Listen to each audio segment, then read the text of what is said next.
Russian troops fleeing Ukraine's battlefield advances are leaving behind heavy weapons, including modern T-90 tanks. Russia counts among its best main battle tanks, and the Ukrainian armed forces are putting them back into the fight. Thanks to the generosity of the Russian Federation, the first batch of new T-90A tanks entered into service with Ukrainian army. The move, particularly generous, because at the same time the Russians are launching a program to restore 60-year-old T-62 tanks for their own armed forces. Russia has touted the T-90 a modern weapon, born out of a T-72 modernization program in the final years of the Soviet Union that has been upgraded repeatedly over time, as one of the most advanced tanks in its arsenal. But even with capable tanks, Russian armor forces have faced setbacks and substantial losses in Ukraine. Russian forces have lost lots of modern equipment throughout the devastating war in Ukraine, and have been forced to pull old and obsolete tanks, like the T-62, from storage. The T-62 is a Soviet-era main battle tank that was eventually replaced by the T-72, and can be seen on display in some museums.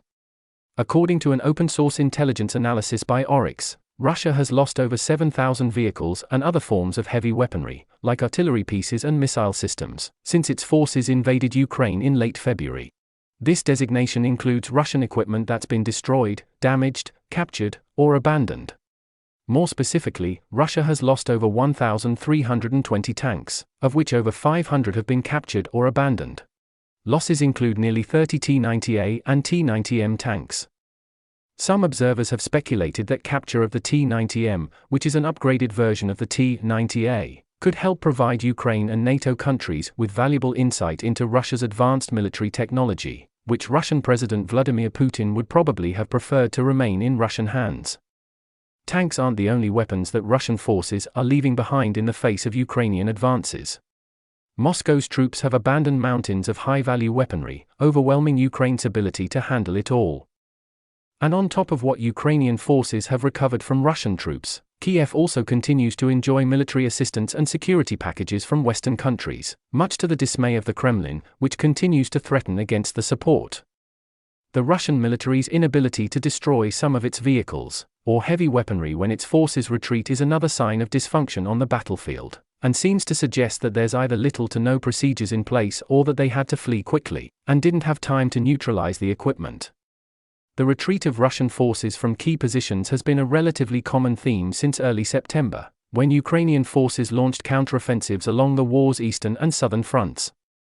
Moscow's military setbacks have forced Russian President Vladimir Putin to take several escalatory steps, including a partial military mobilization and even nuclear threats.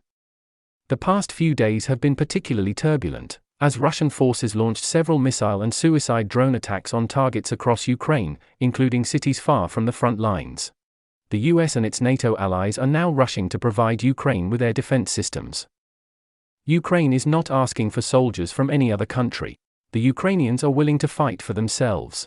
As President Biden has said, and many other national leaders have said, we will do as much as we can for as long as we can, and we will do as much as it takes for as long as it takes.